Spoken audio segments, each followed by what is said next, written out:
時隔8年再次去到關東旅行，有別於上一次就係喺東京都內玩。今次我嘅目標係喺近郊地區嘅溫泉、紅葉同埋富士山。今次旅行我買咗成田空港嘅機票。如果要喺成田空港往返東京都，其實可以選擇高速巴士或者火車。而今次因為時間關係，我就選擇咗坐 Skyliner。由於航班延誤嘅關係，我哋比原定時間遲咗個半鐘頭到達機場。然後我哋成功爭取喺20分鐘內完成咗入境手續、攞行李，再買埋 Skyliner 嘅火車飛上埋車。最後成功趕喺夜晚11點鐘左右到達咗上野嘅酒店。Skyliner 係全車指定席，所以一定要預留充足嘅時間去買飛，同埋記得唔好坐唔屬於自己嘅座位。第二日我哋喺朝頭早8點9已經去到橫濱嘅合味道紀念館。紀念館內有2個主要嘅體驗活動，分別係雞湯拉麵工廠同埋 My Cup Noodles Factory。雞湯拉麵工廠係必須要去到佢哋嘅官網進行預約，因為我預約咗最早時段嘅體驗班，所以去到紀念館之後係可以優先去到票務處進行兌換，同時間可以約埋 My Cup Noodles Factory 嘅體驗時段。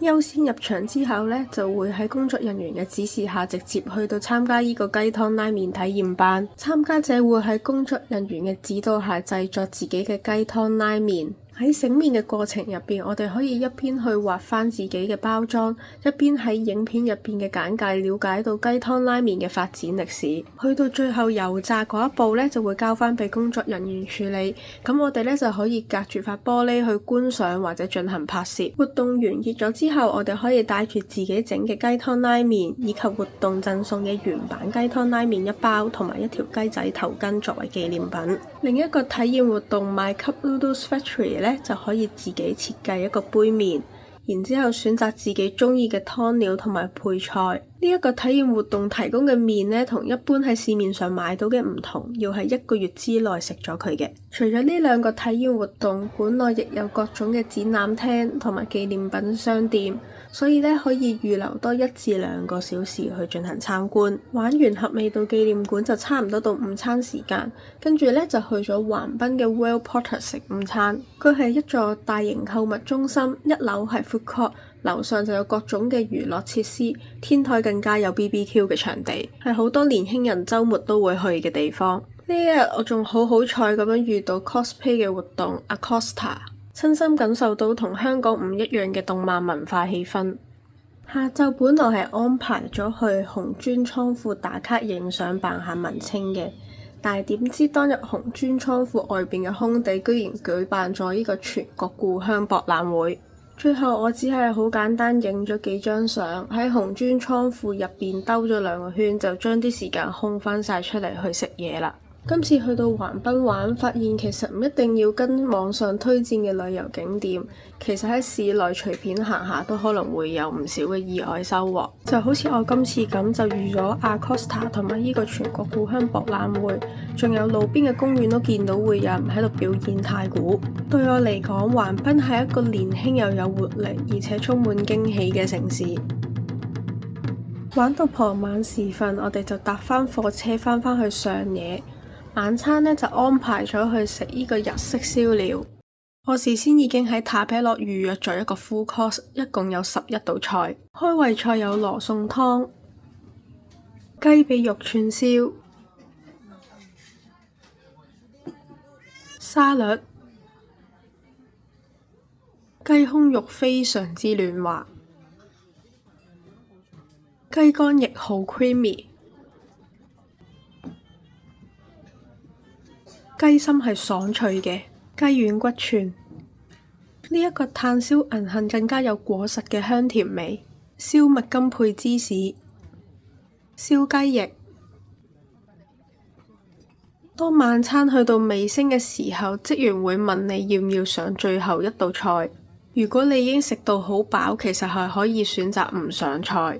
不過都一場嚟到，加上我嘅食量唔會比男人輸蝕，所以我就叫工作人員繼續上菜。估唔到呢一味居然係全晚最令我驚喜嘅一個 dish。呢一間餐廳嘅雞湯拉麵非常之好食，佢個湯頭非常之濃郁，而且你係會飲到佢黏黏地，係有啲骨膠原喺度，味道更加係唔會比嗰啲雞白湯拉麵專門店要差。呢一餐飯唯一嘅美中不足就係因為貨源嘅問題而冇辦法追加到呢個串燒提燈。不過咁樣正好俾咗一個理由我再去食多次呢間餐廳。另外我留意到呢一間餐廳係冇外語餐牌，顧客亦係以本地人為主，想去幫襯嘅話呢，可能要識少少日文。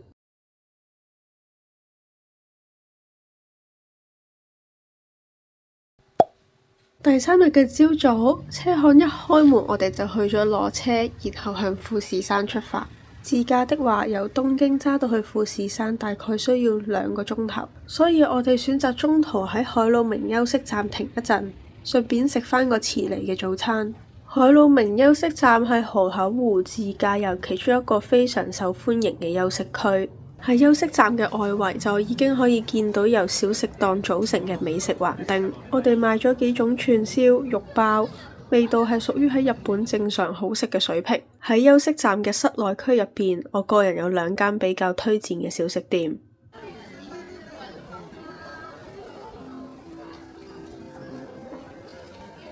卡樂 B 嘅 Potalico 同埋披薩味薯片都值得一試。Potalico 嘅外形同 Jaggalico 相似，但係佢嘅薯仔味更濃郁，外脆內軟，明顯係新鮮現炸嘅薯條。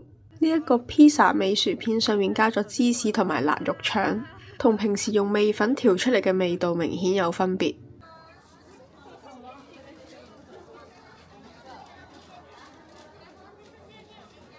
呢間鋪頭最受歡迎嘅商品就係曾經創下呢個48小時內賣得最好嘅新鮮出爐麵包點心世界紀錄嘅哈密瓜麵包。如果要用一句所有香港人都好容易理解嘅說話嚟做總結，我會形容佢係一個非常之好食嘅哈密瓜味菠蘿包。麵包上面有一層甜嘅皮，而下面嘅麵包本體呢就非常之鬆軟。因為加入咗哈密瓜汁去製作呢個麵包，所以無論你聞定係咬落去食嘅時候，都會感受到滿滿嘅哈密瓜味。非常推薦甜食愛好者一定要嚟試一試。呢間鋪頭另一款我會推薦嘅嘢食就係咖喱麵包。麵包炸到外脆內軟，中間個餡呢就加咗香濃嘅日式咖喱。如果未試過呢類型嘅日式流行食物呢，可以嚟體驗一下。相信呢間鋪頭整體嘅食物素質都唔會令人失望。喺休息區停留咗個零鐘頭之後，我哋就繼續向富士山方向前進。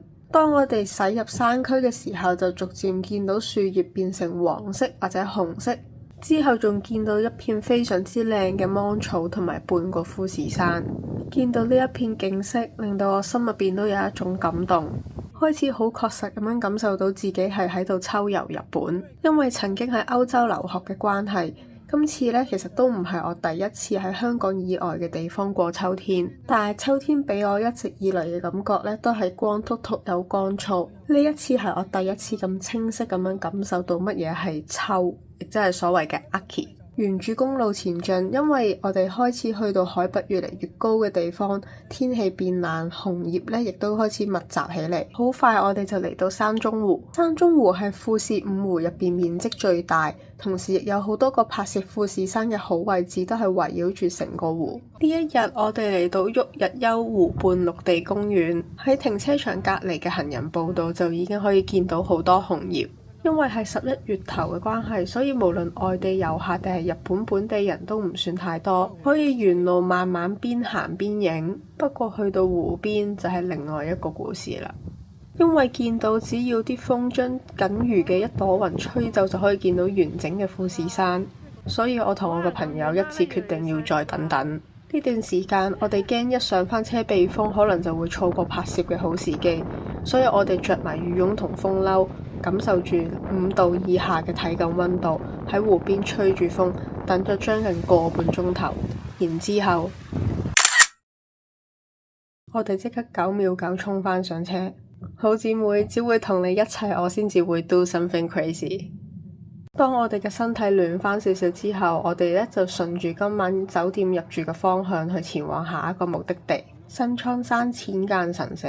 去到神社嘅時候已經好接近黃昏。當我哋參拜完買咗一個期間限定嘅乳豬印之後，就加快速度走去觀景台。可以見得到日落嘅時候，因為光線嘅方向加上旅客實在太多，所以拍攝效果就一般。如果想親自影到同網上一樣咁靚嘅相，建議喺清晨嘅時分過嚟。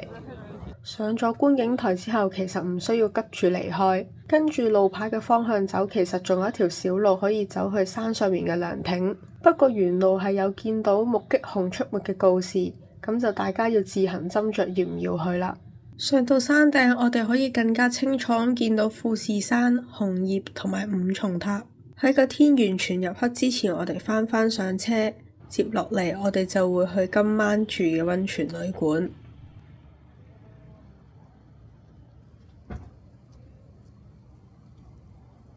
當你架車揸去旅館對面嘅停車場嘅時候，會有職員指示，佢哋會幫手攞埋行李同埋安排入住手續。午餐同晚餐嘅用餐時間都係喺入住嘅時候決定，因為旅館嘅成立時間比較早，年代較為久遠，所以工作人員嘅年紀呢都比較大。見到佢哋搶住幫手攞行李嘅時候，心入邊真係覺得有少少唔好意思。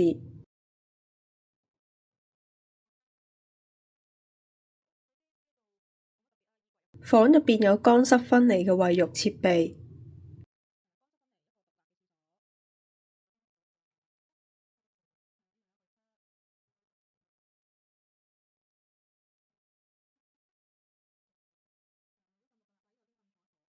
空間亦比我想象中嚟得更加大同埋新淨，設備都好齊全，仲附帶一個私人露台。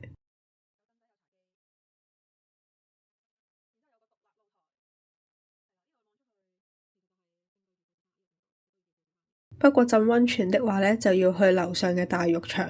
館內有兩個溫泉，一個喺頂樓，一個喺地面，男女會交替使用。同新起嘅溫泉旅館相比，大浴場就冇咁豪華，但係個人認為已經足夠。晚餐我哋食咗呢個壽喜燒懷石料理，食物質素相當好。不過呢，晚餐係唔包括飲品嘅，如果想要飲嘢就要另外加錢買啦。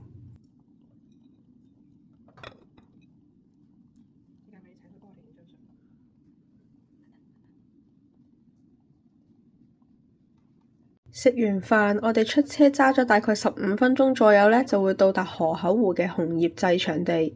原本係打算睇下夜晚嘅紅葉，點知道會場嘅楓樹呢都仍然未變紅。再加上會場入邊嘅燈光效果亦不似預期，所以呢，好簡單咁樣兜咗個圈，我哋就返去溫泉旅館休息啦。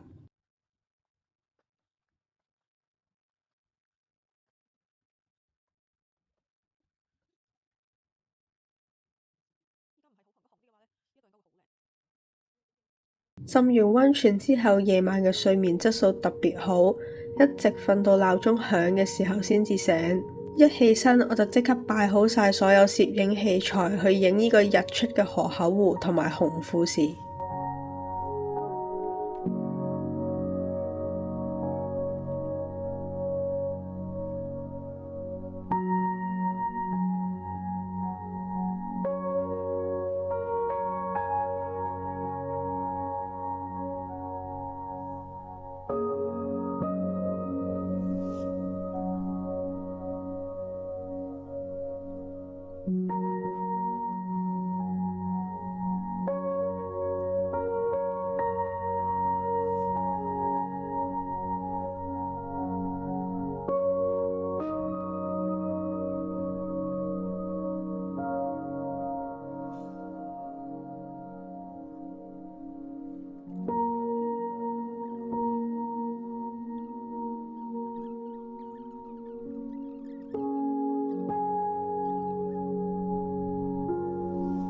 隨住太陽升起，山頂嘅積雪逐漸出現反光，然後成座山慢慢被太陽染成紅色。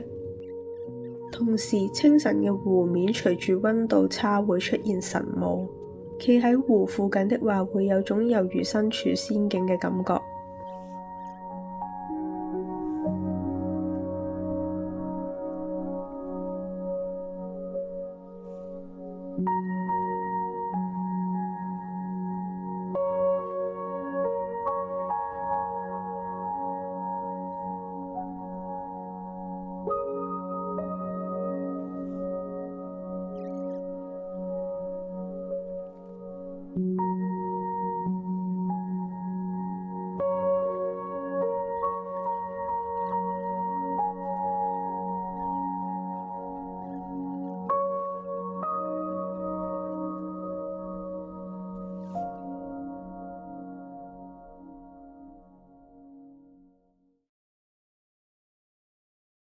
睇完日出時間大概係朝早嘅5:03，見到今日天氣咁好，我哋就決定趁住人唔多嘅時候，即刻去其他影富士山嘅好位置去進行拍攝。第一站我哋嚟到河口湖長期公園，呢一度係一個人煙稀少嘅拍攝地點，特色係湖面平靜嘅時候可以影到逆富士。不過附近就冇交通工具可以到達，所以呢只適合自駕人士去。接住我哋即刻趕到去富士吉田市。講到富士吉田市，相信有唔少人會即時諗到日川時計店嗰個打卡位置。但以我今次嘅經驗，其實沿住時計店嘅成條大路都有好多個拍攝嘅好位置。但係要留意返，朝頭早7點左右就係當地人返工返學嘅繁忙時段，路上面嘅行人同埋車咧都會明顯多咗。所以拍攝嘅時候咧，真係要守規矩同埋保持教養，盡量唔好妨礙到當地居民嘅日常生活。離開富士吉田市嘅時候已經係7點幾，我哋要趕住喺早飯時段結束前1個鐘頭返到酒店。喺回程嘅時候，我哋去咗早餐前最後一個拍攝富士山嘅位置——產屋崎神社。呢間神社係位於河口湖大橋旁邊嘅一個冷門地點，嗰度人好少，路亦都唔易行，非常之唔起眼。但係佢係影紅葉同埋逆富士嘅一個好地點。當我哋返到酒店食早餐嘅時候，發現其他住客就已經食晒飯，然之後開始趕河口湖嘅行程。呢個時候有啲慶幸自己之前做咗功課，唔需要人逼人咁去睇富士山。早餐同樣係懷石料理，走咗成個朝早，再返嚟食呢份豐富嘅早餐，真係令人覺得好滿足。早餐之後我哋就退房，然後向箱根嘅方向出發。因為天氣實在太好，所以我哋加插咗幾個景點，要將富士山影得好好睇睇。中途我哋經過過長池親水公園，但係類似嘅景色我哋朝頭早已經見過好多次，所以我哋只係好簡單影咗幾張相就離開。之後我哋去到山中湖展望台，呢一個展望台泊車位置唔多，有唔少人因為入唔到停車場而選擇將架車泊喺路邊。展望台提供咗好多座位，遊客可以坐低，然後靜靜地咁享受富士山、芒草同埋山中湖組成嘅景色。喺離開富士五湖呢一帶之前，我哋最後一個地點係平野之濱。喺呢一度，我哋影到今次旅行最清晰嘅逆富士。不過平野之濱近期開始變成咗一個比較多自駕遊旅客知道嘅地點，所以人呢就比較多。如果朝頭早成功喺河口湖長期公園或者產屋崎神社影到滿意嘅逆富士，其實呢就可以跳過呢一個地點。離開平野之濱之後，我哋就中途唔會再有任何停留站，一路衝向箱根。咁喺揸緊車嘅途中呢，我哋就喺新聞上面知道，原來河口湖嘅天空鳥居附近呢有熊出沒。朝早嘅時候，我哋都擔心咁早呢去啲人煙稀少嘅地方可能會遇到熊，所以呢就取消咗去呢個天空鳥居。估唔到嗰度真係會有熊出沒。近年喺日本，熊走到人類生活區域嘅頻率越嚟越高，大家去郊區嘅時候最好帶上防熊噴霧，然後善用 Kuma App 等等嘅軟件，避免自己會變成下一個受害者。去箱根嘅途中啦，我就一直檢查緊第二日嘅天氣預報，咁就發現第二日會天氣轉陰，甚至有機會落雨，所以就臨時決定更改行程，先去咗大涌谷。自駕遊的話，有3個方法可以到達到大涌谷。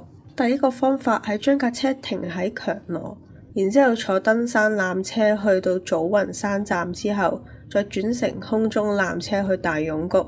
第二個方法係直接將架車停喺早雲山站，然之後再搭呢個空中纜車去大涌谷。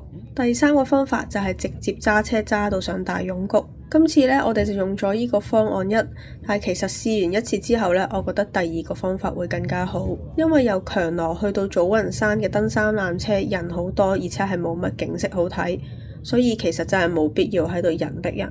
至於方案3，呢個呢就會對駕駛者嘅車技有一定要求，再加上呢，你會冇咗由上空俯視山谷嘅機會，個人呢就覺得會有啲可惜。大勇谷係一座喺3000年前噴發，到依家呢都依然有地熱活動嘅活火山。隨住空中纜車不停咁樣上升，車廂呢就會喺半空越過大勇谷，由車廂望返落去，可以見到俾硫磺染成黃色嘅山谷，同埋不斷噴出嚟嘅熱氣。即使人喺車廂入邊，都仍然可以清晰咁聞到硫磺味。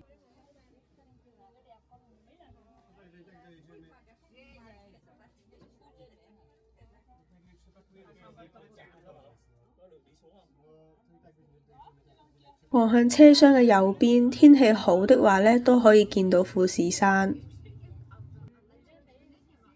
到咗大勇谷之後，我哋第一時間呢就係走去買佢嘅特產黑玉子。要留意返黑玉子呢，一買就一定要買4隻，同埋佢只係收現金。店入邊呢亦都禁止攝影嘅。可以見到佢嘅蛋殼因為同硫磺產生化學反應而變成黑色。如果你貼近去聞佢或者食嘅時候呢，其實係會聞到淡淡嘅硫磺味。如果你係比較介意嗰陣硫磺味，或者想加多少少唔同嘅口味呢，亦都可以撒鹽去食。除咗黑蛋，我哋亦買咗咖喱黑麵包、雞蛋味雪糕、燒團子、燒飯團。山上面有賢明地藏，有唔少人都會去排隊參拜攞返個好彩頭。如果對當地嘅火山活動、地質特徵、生態環境都有興趣的話呢，可以提早預約大勇谷自然研究報道。遊客可以喺導覽人員嘅帶領下呢，行入去呢個地熱區。參觀完大勇谷，我哋就沿路返返去強羅，然後就去箱根入住當晚嘅溫泉旅館。同喺河口湖嘅溫泉旅館唔同，我預約水明莊嘅時候呢，係 book 咗呢個日式和室，仲附帶一個私人溫泉。不過佢館內亦有多個大浴場同埋露天浴場。我入住當晚呢，就用咗呢一個露天浴場月見之湯，同埋亦去咗大浴場月之湯。等到第二日朝早嘅時候呢，我就自備咗茶點喺房間入邊嘅私人溫泉度浸。喺大浴場浸溫泉嘅時候呢，亦發生咗一段有趣嘅小插曲。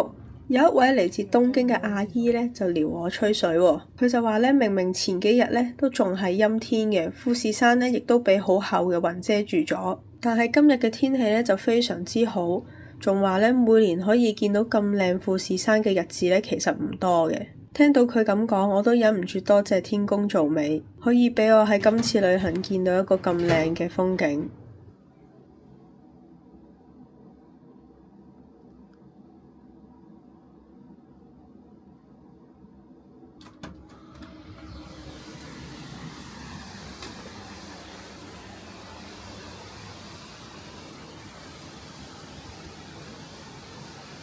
晚餐嘅時候，每一個樓層都有佢專屬嘅工作人員去負責接待、上菜同埋進行講解。我預約嘅房型呢，更加有一個獨立嘅餐廳。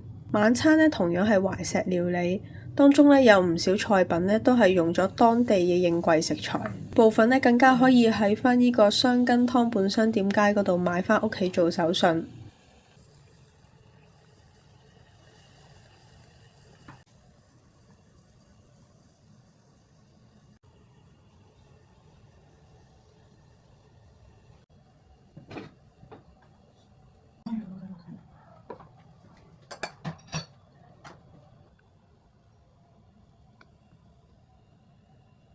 朝頭早浸完溫泉，執返好啲行李之後呢，就係早餐時間。早餐比我想象中要更加豐盛，令到我有啲懷疑接落嚟我仲有冇戰鬥能力喺溫泉街嗰度由街頭掃到街尾。退咗房之後係可以先將行李寄存喺旅館，然之後就去行街。我記得嗰日係星期三，商店街呢有唔少鋪頭都將個定休日定咗喺星期三，所以大家嚟之前呢，最好先確認一下個行程。今次呢，就係因為前一日天氣太好嘅關係，我哋係臨時改動咗，咁就導致呢有部分商店我哋係冇辦法去幫襯嘅。不過我仍然揾到有幾間唔錯嘅鋪頭想分享一下。呢一間鋪頭嘅溫泉饅頭係即整即食嘅，佢個外層呢就好鬆軟嘅，係好似蜂蜜蛋糕咁樣樣。個餡呢就係白豆沙。如果想食新鮮嘅溫泉饅頭呢，可以嚟呢間幫襯。如果係想買溫泉饅頭做手信，可以去到隔離嘅遠島本店。呢一間呢，據說就係箱根溫泉饅頭嘅始祖。佢嘅溫泉饅頭外皮呢濕濕地，有啲拗口嘅。白色呢就係正常嘅溫泉饅頭，啡色呢就加咗黑糖。個內餡呢就係紅豆沙嚟嘅，甜度都幾高，就建議呢配茶去食啦。我喺呢一間鋪頭呢，就買咗箱根湯本限定嘅黑團子配甜豉油，團子呢係新鮮即刻烤嘅，軟糯又好紮實，芝麻同埋醬油味都好突出，食完之後呢係好有飽足感。呢一間鋪頭如果唔係你嘅最後一站，建議呢2至3個人買嚟分住食。鋪頭入邊呢係可以俾錢浸腳嘅，咁顧客呢就可以一邊浸一邊食。今次呢，我就冇買佢嘅九頭龍餅，而係呢買咗佢嗰個蒙布朗雪糕。喺網上呢，就見到有人評論話栗子味可能會過甜，所以今次呢，我就試咗呢個特濃綠茶味。佢嘅綠茶味非常之濃郁，甜度亦適中。佢中間係綿滑嘅雲呢拿雪糕，底部嘅蛋白霜呢好脆嘅，3樣嘢混合埋一齊呢，就會有一個好特別嘅口感。店入邊嘅氣氛都好舒適啦，亦有提供凳俾顧客坐嘅。有時間的話呢，可以靜落嚟慢慢去食嘢。不過佢個雪糕呢都幾大份嘅，需要2至3個人先至食得落。我喺網上幾乎見唔到有人介紹呢一間串燒店，佢嘅評分呢亦唔高。但係對我嚟講，佢係呢一條溫泉街最令我驚豔嘅一間鋪頭。佢嘅串燒鮑魚肉質彈牙飽滿，又帶少少軟嫩，個醬汁呢係完全滲透晒入去啲肉入邊，食落去你會有一種大海嘅味道，但係絕對唔會覺得腥臭。粒鮑魚 size 都唔細嘅，不過呢價錢就偏貴。但係下次有機會再嚟箱根的話呢，我都係會再幫襯嘅。食飽咗之後呢，我哋就離開溫泉街，出發前往箱根神社。喺你正式踏入神社範圍之前，你喺沿路就會見到佢棟咗好多個巨型鳥居。當你越嚟越接近神社嘅範圍，會見到路上面有好大片好高嘅杉樹林。行到入去，你會感受到一種神聖莊嚴嘅氣息。神社入邊更加有一棵樹齡超過1200年嘅老杉樹，樹齡超過400年嘅杉樹呢，更加係有400棵。嚟拜訪箱根神社嘅時候呢，不妨可以多啲留意一下。參拜完買咗御朱印之後，我哋就去到平和鳥居，打算影張相留念。但係點知道一等就係個幾鐘，再加上呢一日天氣唔係太好，樹林入邊嘅氣溫比較低，等起嚟呢係有少少辛苦，所以影完相之後呢，我哋都盡快離開。講到箱根神社，當然一定要提到蘆之湖，但係呢，唔知道係咪天氣影響到景色，我睇完之後呢，其實就覺得佢只係一個好普通嘅湖，所以最後呢，只有好簡單影咗張相就走咗去食午飯啦。呢一間呢係一間食鰻魚嘅餐廳，味道的話我只可以評價為正常好食嘅鰻魚飯，但係呢性價比就真係唔高。餐廳入邊嘅食客呢亦都係以外國遊客為主，就係一間好普通嘅遊客區餐廳。不過喺 Google 上面嘅評價呢好似都唔錯，只不過我個人就認為唔係好準啦。我去日本食飯一般呢都係用塔貝洛嚟揀餐廳，同時呢亦都會睇評論。如果嗰間餐廳呢有人指出呢係以本地食客為主，又冇提供外語嘅餐牌，或者店員呢唔擅長英文，再加上佢個評分足夠高的話呢，一般都會成為我嘅首選。不過呢個做法呢，你就要識得少少日文，唔可以有太大嘅溝通問題。下一集我哋就會去到鎌倉同埋東京迪士尼，有興趣的話記得 like、subscribe 同埋 share。咁我哋下集再見，拜拜。